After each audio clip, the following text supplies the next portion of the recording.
जय नमस्कार साथियों, मैं रोहित आप सभी का हार्दिक स्वागत करता हूं टारगेट गुरुकुल के इस लर्निंग प्लेटफॉर्म पर। साथियों, ये जो पीडीएफ आपको दिखाई दे रही होगी, आप लोग सोच रहे होगी इस पीडीएफ में कुछ चीज़ें दिखाई दे रही हैं, कुछ नहीं दिखाई दे रही। चिंता ना करिए, मैं सारी चीज़ आपको एकदम एक्सप्लेन करूँगा। फिर मैंने ये पीडीएफ क्यों ली है आप लोगों को बता दूँ। ये पीडीएफ मैंने टाइप करने के लिए भी दी है, टाइप हो रही है। जैसे टाइप हो जाएगी ये आपको टेलीग्राम ग्रुप में मिल जाएगी, वहाँ से आप इसे पढ़ सकते हैं। यहाँ पे मैंने क्या अपनी हैंड राइटिंग में लिखा है, थोड़ा बहुत एक्स्ट्रा मटेरियल है, तो इसलिए मैं चाह रहा हूँ कि आप लोगों को इसे समझा दूँ। कहीं भी दिक्कत आती है तो आप कमेंट बॉक्स के माध्यम से मुझसे पूछ सकते हैं, नहीं तो मेरा टेलीग्राम आईडी आपको पता ही है, इंस्टाग्राम पता है, फेसबुक पता है, टीम रोहित तंवर के नाम से आप कहीं भी पूछ सकते हैं। स्टार्ट करते हैं फर्स्ट क्वेश्चन से। सबसे पुराना वेद कौन सा है? वेद से एक बार क्वेश्चन आया था, तो वेद के बारे में बात करें। वेद 4 प्रकार के होते हैं। कौन कौन से? ऋग्वेद, यजुर्वेद, अथर्ववेद, सामवेद। तो जो सबसे पुराना वेद है वो आपका है ऋग्वेद। कौन सा है? ऋग्वेद। ठीक है, तो सबसे पुराना वेद है आपका ऋग्वेद। दूसरा प्रश्न है, ऋग्वेद में वर्णित सबसे पुरानी नदी कौन सी है? तो देखो, सरस्वती नदी ऋग्वेद में वर्णित है, जो सबसे पुरानी नदी है, लेकिन आज के समय पर इसका क्या हो गया? अस्तित्व खत्म हो गया है। किसका? सरस्वती नदी। ऋग्वेद में एक आम अपराध लिखा है, मतलब जो आज के ज़माने में आपको पता है किसी को मार देना, ये अपराध होते हैं, लेकिन ऋग्वेद में एक अपराध लिखा है। उसमें क्या होता था? केवल पशुओं की चोरी को एक आम अपराध लिखा गया है। ऋग्वेद, यजुर्वेद और सामवेद में क्या है? तो उसमें वेद त्रयी है। क्या है? वेद त्रयी, वेदों के बारे में बात है। लेकिन आपका जो अथर्ववेद है उसमें क्या लिखा है? जो आप जादू टोना के बारे में लिखा है ना।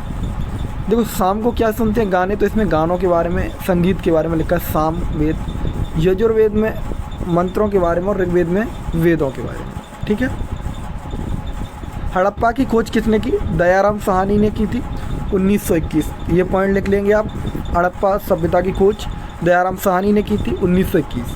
मोहनजोदाड़ो की खोज रखल दास बनर्जी ने की थी।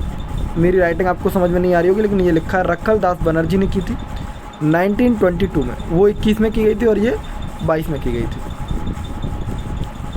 मोहनजोदाड़ो का शाब्दिक अर्थ है, मोहनजोदाड़ो का शाब्दिक अर्थ है मृतकों का टीला, मृतकों का टीला। ठीक है, ये शाब्दिक अर्थ है, आपसे कई बार पूछा भी गया है, डेड ऑफ माउंट। ठीक है। वेद शब्द का अर्थ क्या है? देखो, वेद के अंदर होता है ज्ञान को जानना, ज्ञान या जानना वेद होता है। ठीक है। मानव द्वारा सबसे पहले प्रयोग में लाया गया अनाज कौन सा था? तो जौ। एक बार पुराणों से क्वेश्चन आया था, पूछा गया था कि कितने पुराण हैं? तो 18 पुराण हैं।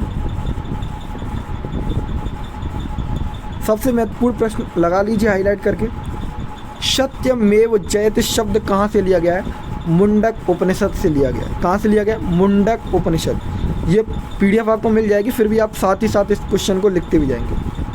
बौद्ध धर्म के संस्थापक कौन थे? गौतम बुद्ध बौद्ध धर्म के संस्थापक थे। गौतम बुद्ध ने अपना पहला उपदेश कहाँ दिया था? सारनाथ के अंदर दिया था पहला उपदेश। गौतम बुद्ध ने अपना पहला धर्म प्रवर्तक किस स्थान पर किया था? सारनाथ। पहला उपदेश भी सारनाथ में दिया, और आपका जो धर्म चक्र परिवर्तन था वो भी सारनाथ। ठीक है। जीवन कष्टों और दुखों से भरा है, ये कथन किसका है? तो गौतम बुद्ध का ही है।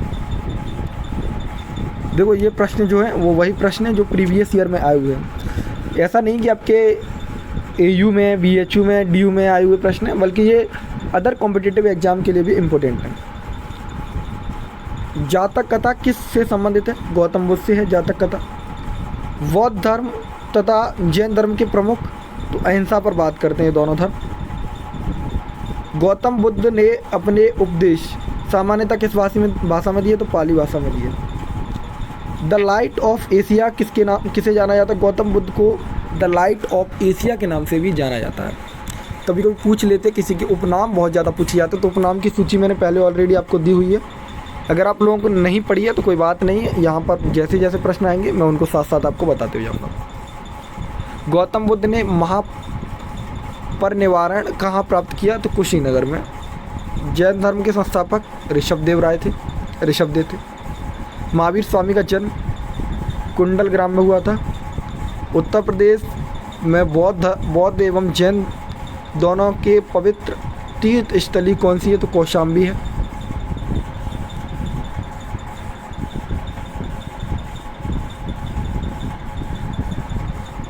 सम्राट अशोक के कब अभिलेखों की जो लिपि है वो कैसी? तो ब्राह्मी लिपि में लिखे गए हैं सम्राट अशोक के। और ब्राह्मी लिपि को सर्वप्रथम पढ़ने वाले जेम्स प्रिंसेस थे। ये प्रश्न आपका पूछा भी गया है। सांची का स्तूप कहाँ है? तो मध्य प्रदेश में है सांची का स्तूप। सांची का स्तूप का निर्माण सम्राट अशोक ने करवाया था। इतिहास का जनक किसे कहा जाता है?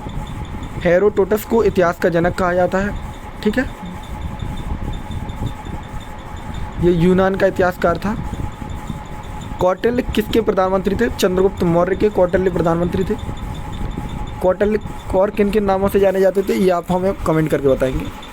कौटिल्य के बचपन का नाम विष्णुगुप्त था। एक नाम तो आपको यहीं पता चल गया। हर्षवर्धन की राजधानी कहाँ थी? ये प्रश्न आया हुआ है, तभी तो देखो हाईलाइट लगा हुआ है। तो ये कन्नौज थी। किला राय पिथौरा का निर्माण किसने कराया? पृथ्वीराज चौहान ने कराया था किला राय पिथौरा का निर्माण। ग्रामीण स्वायत्तता किसके शासनकाल में? विशेषता तो चोल शासनकाल में थी। ठीक है। विक्रम और शक संवत में कितने वर्षों का अंतर होता है? तो 135 वर्ष का अंतर होता है विक्रम और शक संवत में। मौर्य साम्राज्य के संस्थापक चंद्रगुप्त मौर्य थे। मौर्य काल में शिक्षा का सबसे प्रसिद्ध केंद्र कौन सा था? तक्षशिला।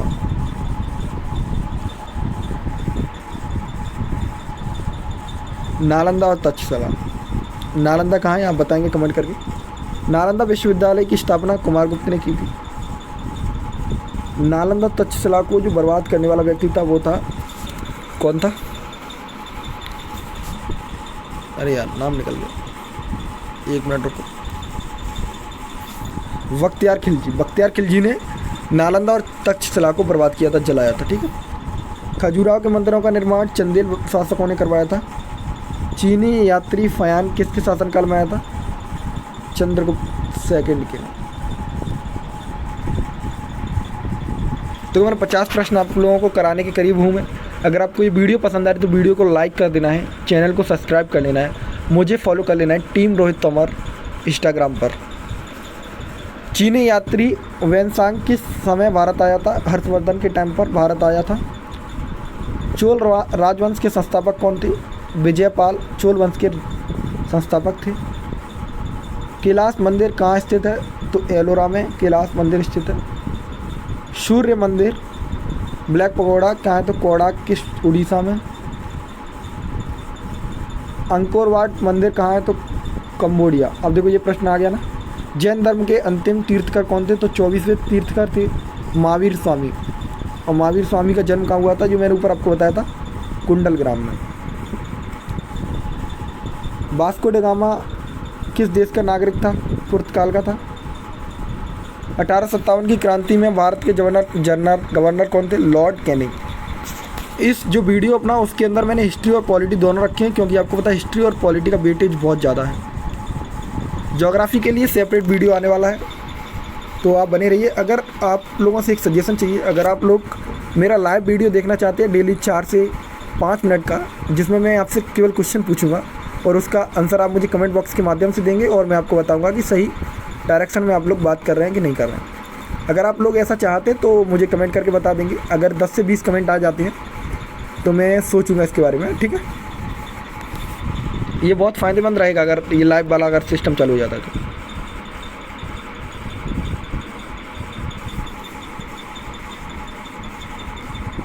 डॉक्ट्राइन ऑफ लैब्स किससे संबंधित है? तो डलहौजी से संबंधित है doctrine of labs.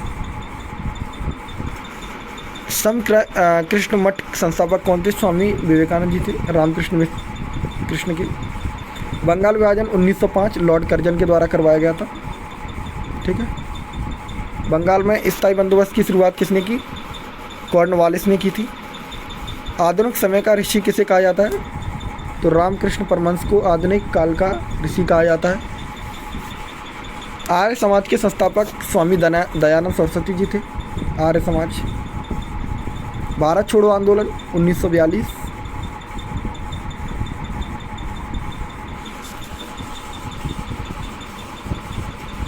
Swaraj party की स्थापना मोतीलाल नेहरू और चित्तरंजन दास। 1923 में की थी, ठीक है। गांधी इरविन समझौता 5 मार्च 1931, सेकेंड राउंड टेबल कॉन्फ्रेंस। क्रांति पुत्र किसे कहा जाता था? तो नेपोलियन को क्रांति पुत्र के नाम से जाना जाता था। इंडियन स्ट्रगल पुस्तक के लेखक सुभाष चंद्र बोस थे। गीता रहस्य नामक पुस्तक लोकमान्य तिलक द्वारा रचित थी। रविन्द्रनाथ टैगोर को किस पुस्तक के लिए नोबेल पुरस्कार मिला था? गीतांजलि के लिए। खिलाफत मूवमेंट का नेतृत्व किसने किया? तो अली ब्रदर्स ने किया था। आप लोगों को ये पीडीएफ तो मिल ही जाएगी, जो बहुत महत्वपूर्ण प्रश्न है उन पर भी थोड़ा चर्चा कर ली जाती है। जलियांवाला हत्याकांड आपका 13 अप्रैल 1919, इसमें गांधी जी ने अपनी उपाधि त्यागी थी, वो कौन सी थी? और नाइटहुड की उपाधि रविन्द्रनाथ टैगोर जी ने उपाधि थी त्यागी थी। इसके बाद ही आपका क्या स्टार्ट होता है? असहयोग आंदोलन, जो 1922 में जाके बंद हो जाता चोरी चोरा हत्याकांड के बाद, ठीक है। तो चोरी चोरा हत्याकांड 5 फरवरी 1922। भूदान आंदोलन किसने प्रारंभ किया? तो विनोबा भावे ने किया था। सीमांत गांधी के नाम से खान अब्दुल गफ्फार खान को जाना जाता है। स्वराज मेरा जन्मसिद्ध अधिकार है, मैं इसे लेकर रहूँगा, बाल गंगाधर तिलक ने बात की थी। इंकलाब जिंदाबाद भगत सिंह का नारा था ये।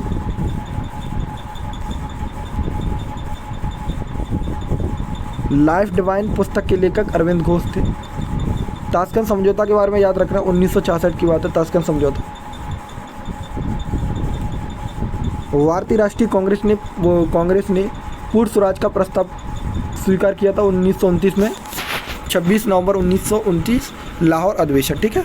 वो 26 जनवरी, ठीक है, सॉरी 26 जनवरी 1929 लाहौर अधिवेशन, ठीक है।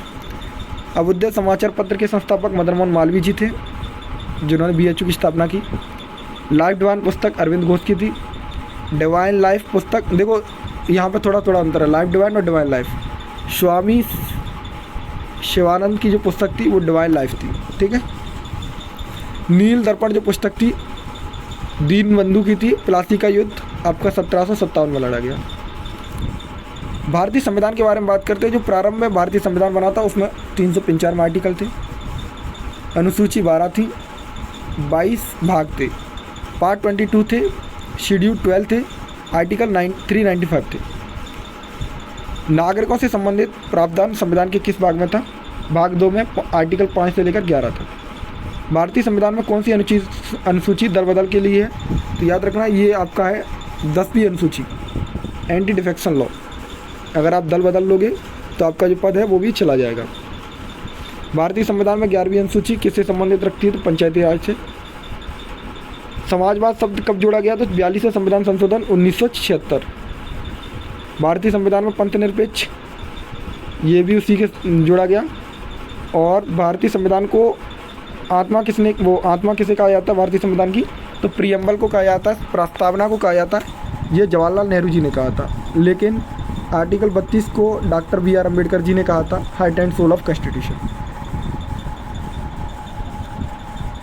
संविधान के अंतर्गत मौलिक अधिकारों का संरक्षक कौन करता है? न्यायपालिका, क्योंकि वे फंडामेंटल राइट्स आपके कैसे हैं? जस्टिसिबल नेचर। अगर उनका उल्लंघन कोई करता है तो आप उसके लिए सुप्रीम कोर्ट अप्रोच कर सकते हो, जा सकते हो, ठीक है।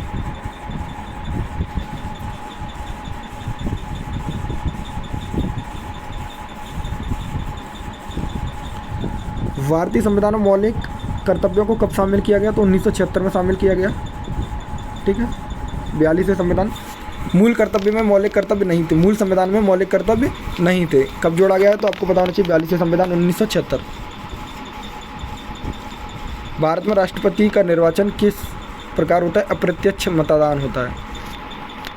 राष्ट्रपति रिक्त स्थान 6 माह के अंदर भर देना चाहिए, ठीक है।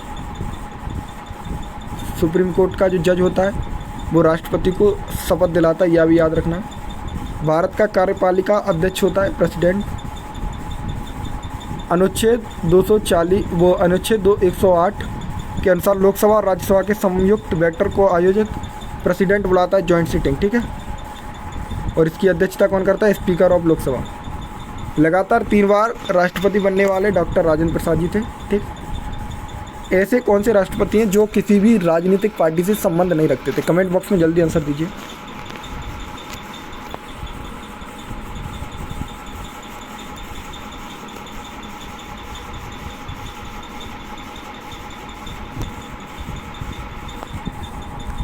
सर्वसम्मति सहमति से निर्वाचित भारत के राष्ट्रपति कौन थे? तो एन संजीव। श्री रामनाथ कोविंद जी भारत के कौन से नंबर के बने हैं? इसको थोड़ा कंफर्म कर लेना, 14 या 14 ही है शायद, या 15 है, देख लेना। मंत्रिपरिषद के विरुद्ध अविश्वास प्रस्ताव लाने के लिए लोकसभा सदस्यों की न्यूनतम संख्या कितनी होनी चाहिए? 50%। ठीक है। भारत का प्रधानमंत्री बनने के लिए न्यूनतम आयु 25 वर्ष होनी चाहिए। राज्यसभा का सदस्य बनने के लिए 30 वर्ष और राष्ट्रपति बनने के लिए 35 वर्ष, ये तीनों लिख लो। और ग्राम पंचायत का सरपंच बनने के लिए कितनी उम्र की ज़रूरत होती है, ये कमेंट बॉक्स में बताना आपको। ये दोनों दे रहा है। ठीक है।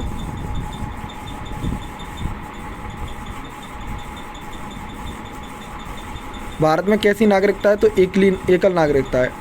और आपकी जो दोहरी नागरिकता किस उसमें है? तो अमेरिका के संविधान में। मौलिक अधिकारों में कौन सा अधिकार बच्चों के शोषण के संबंधित है? 24वां। ठीक है। संविधान के किस प्रावधान, देखो छुआछूत वाला है आर्टिकल 17, याद रखना है, ये बहुत ज़्यादा है। प्रेस की स्वतंत्रता का आर्टिकल 19 है, ये भी बहुत ज़्यादा है।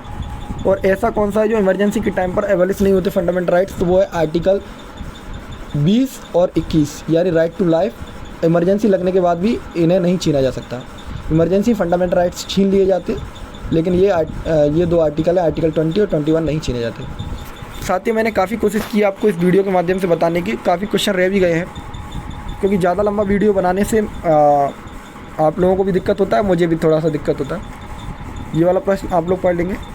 तो साथ ही आपको करना क्या है, टीम रोहित तोमर के टेलीग्राम, इंस्टाग्राम, फेसबुक को फॉलो कर लेना है। वहाँ पे आपको ये PDF मिल जाएगा। टारगेट गुरुकुल के जो टेलीग्राम चैनल, वहाँ से आपको ये PDF भी डाउनलोड कर पाएंगे।